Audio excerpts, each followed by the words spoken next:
El segundo video está referido a la resolución de un práctico, que será una estructura hiperestática como esta de la figura, que la vamos a resolver a través del método de las fuerzas. En esta figura, observemos, es un pórtico de hormigón que a su vez está sujetado también por un tensor de acero. Aquí tenemos el estado de carga, las condiciones físicas, la sección transversal del tensor y el modo de elasticidad de ambos materiales, del hormigón y del acero.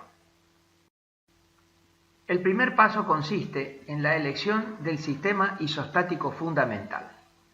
Para ello, lo primero que tenemos que observar es qué grado de hiperestaticidad tiene la estructura original. Fíjense, nosotros tenemos una chapa que está sujeta por 3 grados aquí, 1 aquí, son 4, más 1 del tensor 5, menos 3 grados de libertad que tiene la chapa, tenemos que nuestro grado de hiperestaticidad es igual a 2. El sistema entonces elegido es este de la figura, donde hemos reemplazado el empotramiento por un apoyo fijo y hemos retirado el tensor de la estructura. Por lo tanto, en el apoyo A aparece una incógnita hiperestática que es un momento flector, que viene a ser el momento de empotramiento real que existe en A, y donde está aplicado el tensor, aplicamos una carga X2, que es la segunda incógnita hiperestática.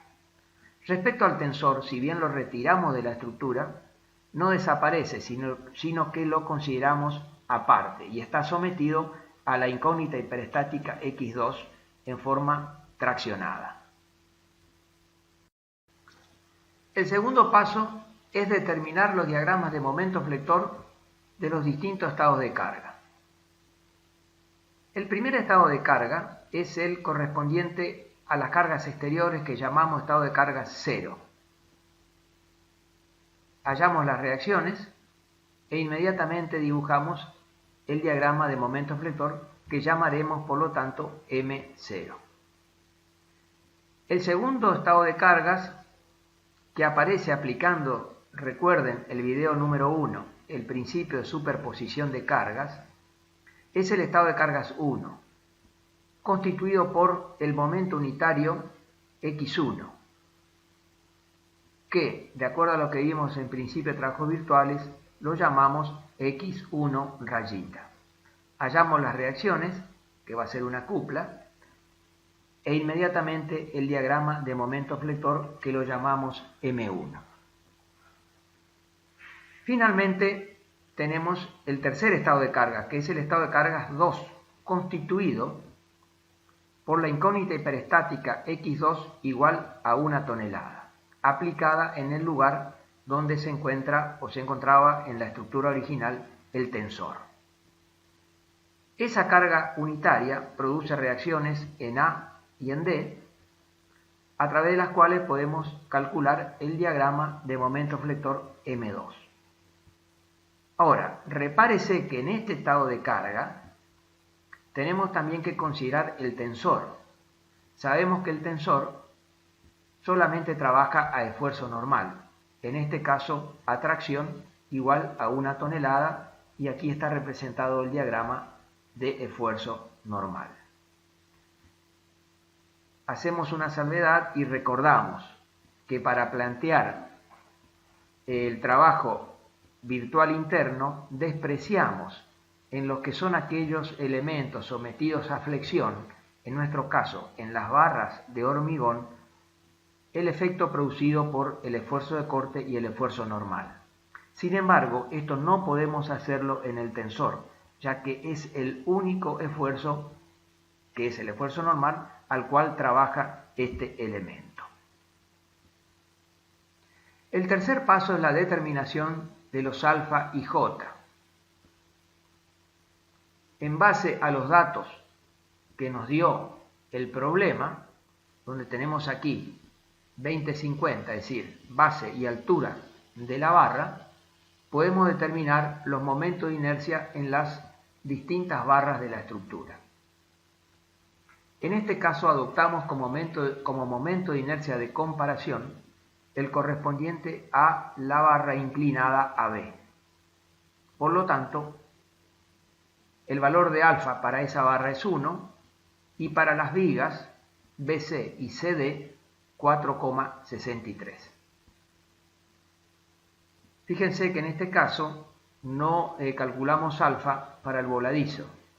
¿Por qué? El voladizo en sí mismo es un sistema isostático, por lo tanto no nos interesa el valor de alfa allí. El cuarto paso es el cálculo de los coeficientes delta y j para satisfacer el sistema de ecuaciones.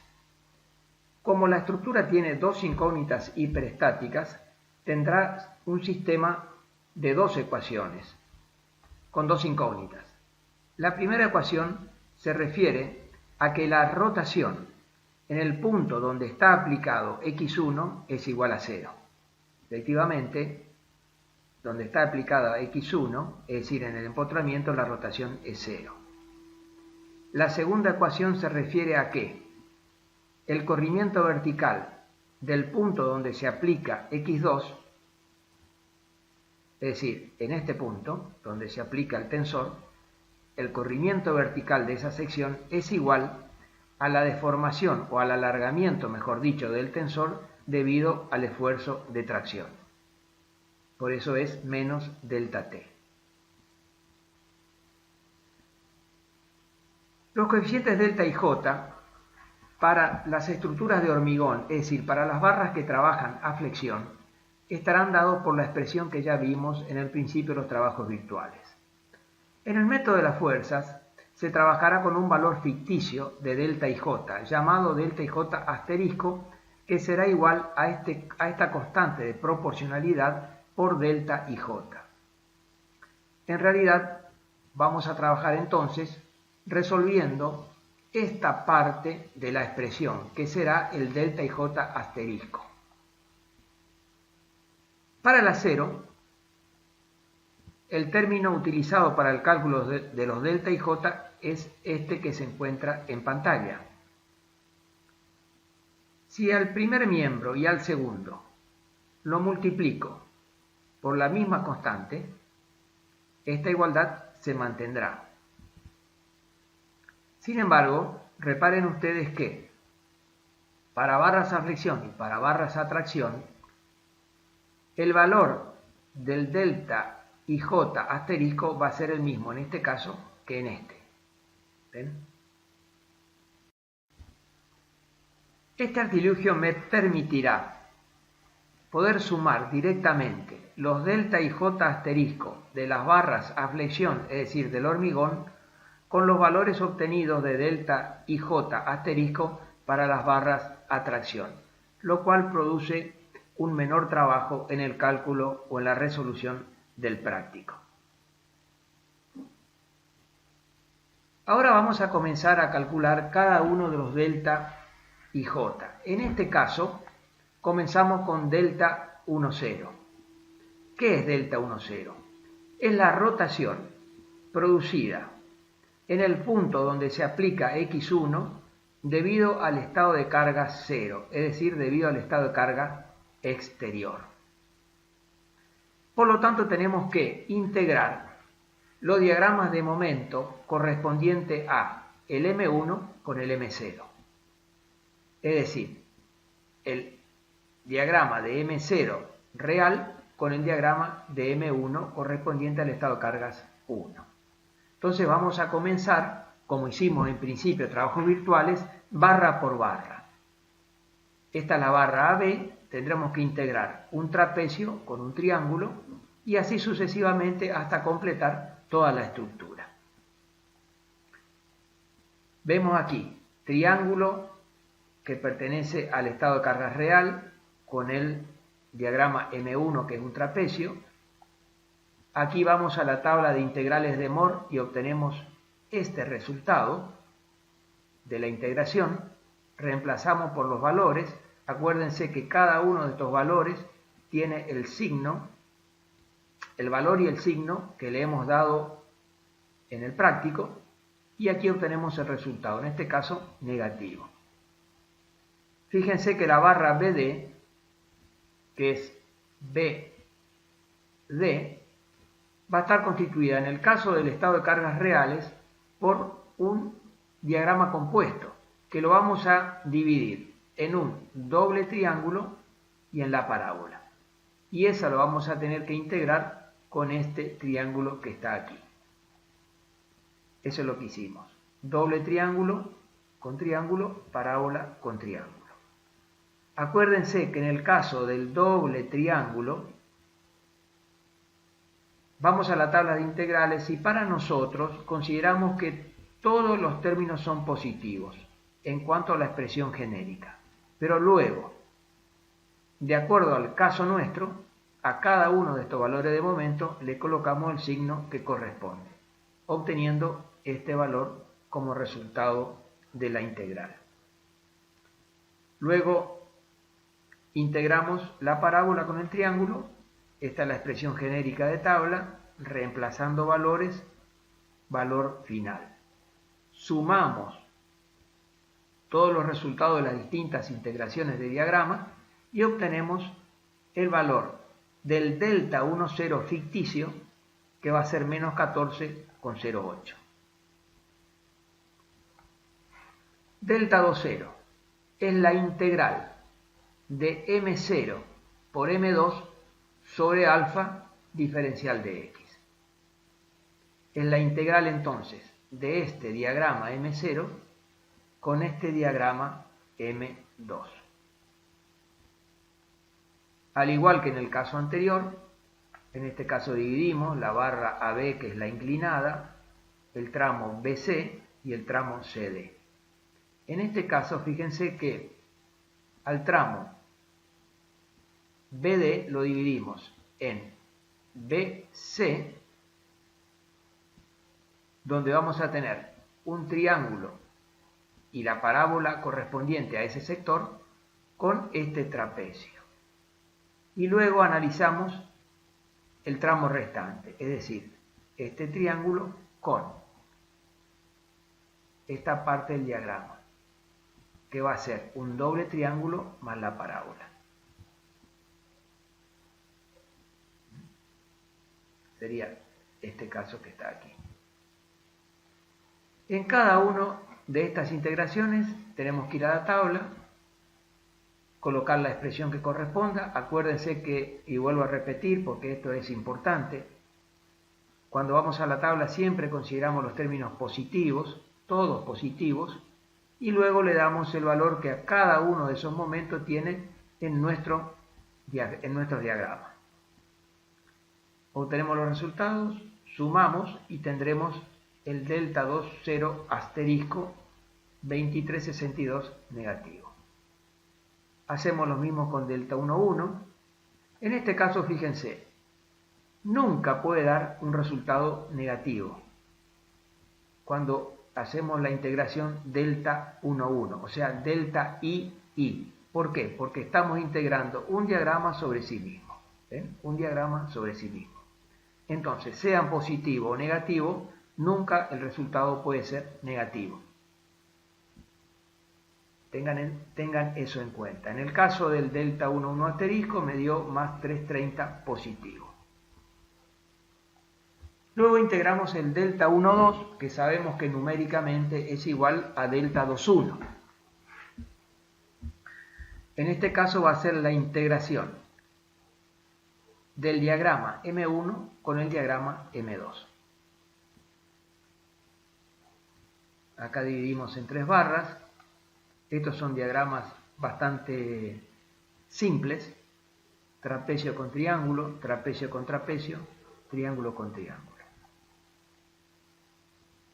En este caso sí, el resultado puede llegar a dar negativo porque no se está integrando sobre sí mismo, sino que son integraciones de dos estados de cargas diferentes.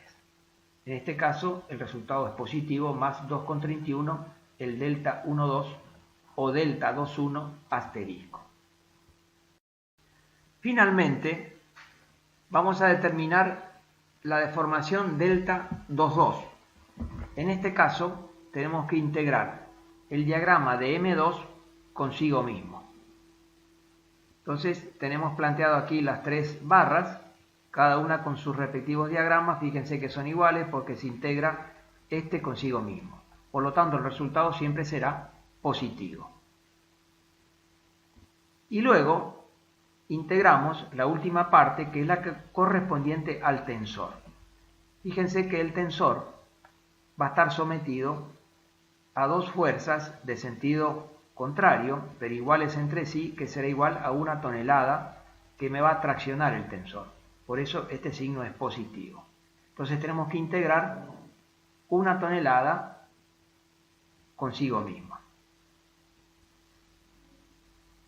El resultado de la integración, si vamos a la tabla, es n por n por L. Entonces 1 por 1 por 2 metros.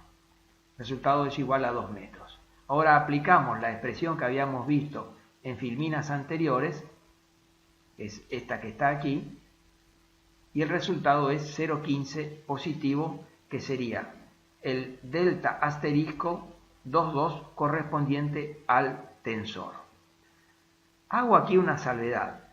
Las tablas de integrales de Mohr están referidas, o mejor dicho, nosotros la utilizamos mayormente para integrar diagramas de momento flector.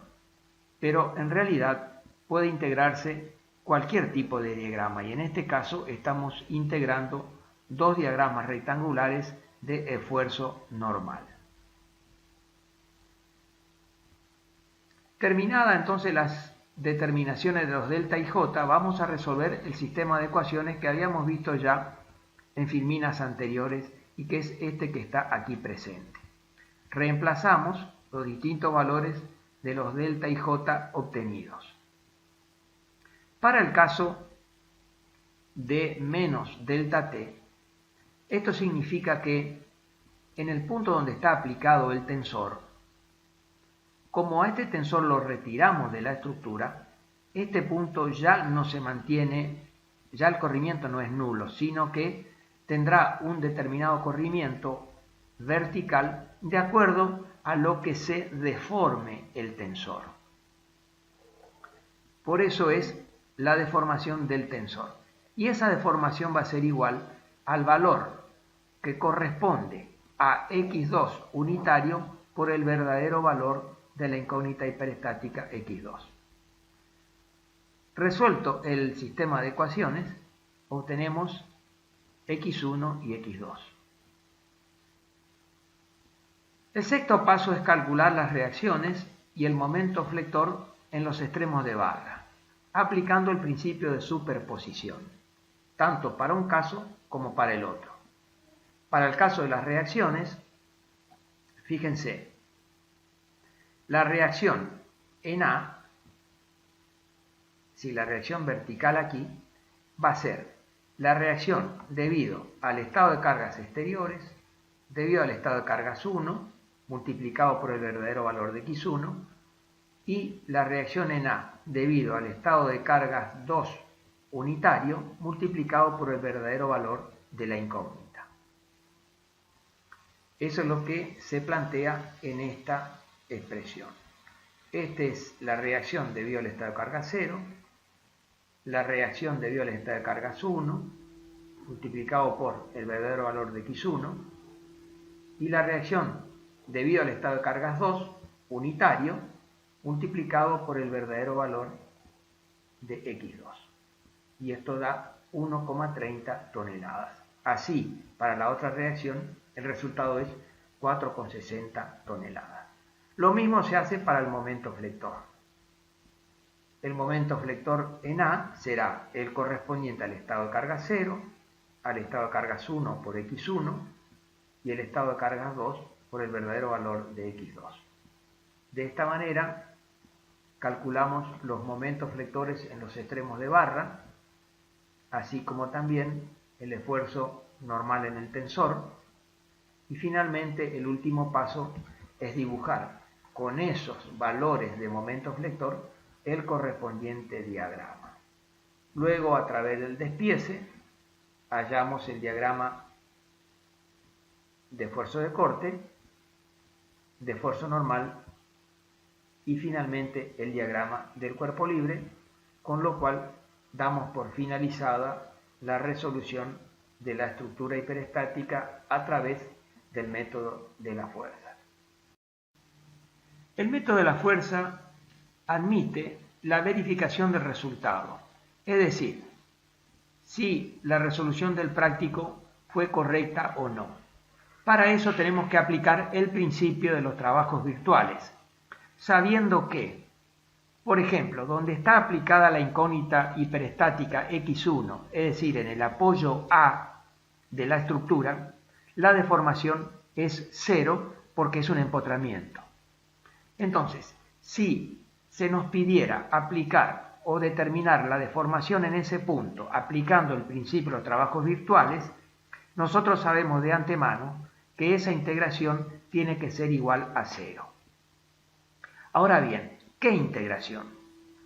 Naturalmente, integrar el diagrama de momento final, es decir, el obtenido por la aplicación del método de la fuerza, con el diagrama correspondiente al estado de cargas 1, es decir, con el M1. Entonces, lo que se hace es integrar barra por barra el diagrama final con el diagrama M1. El diagrama final con el diagrama M1. La suma de todas las integraciones tiene que ser igual a 0. Entonces, integramos el diagrama de momento final con el diagrama M1. Y el resultado es 0. Naturalmente debe ser así porque, repito, la rotación en el punto donde está aplicada la incógnita X1 es igual a 0, puesto que allí existe un empotramiento. Muchas gracias por la atención.